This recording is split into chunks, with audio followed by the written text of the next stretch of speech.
Hi everybody, I'm Jess, a fourth year Education and Society student. Ever since I was a young girl teaching my teddy bears, I always knew I wanted to be an elementary school teacher, and I feel that the Education and Society minor with Victoria College has properly prepared me for getting there.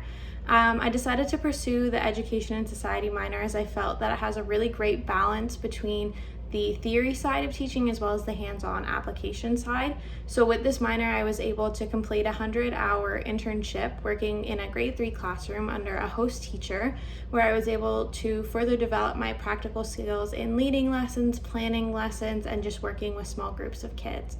In terms of the theory side, I took a course called Introduction to Teaching, where I was able to understand the theory that goes into teaching as well as begin to develop my personal philosophy of teaching.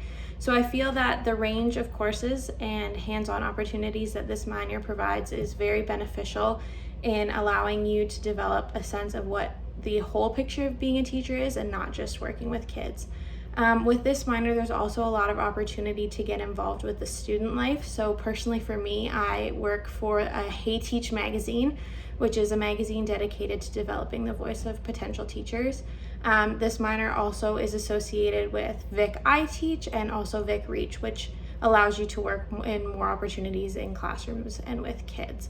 So I feel that this minor was very beneficial for me and very helpful for me in developing who I am as a teacher and also preparing me for my next step of Teachers College. So I hope you'll consider it. Bye!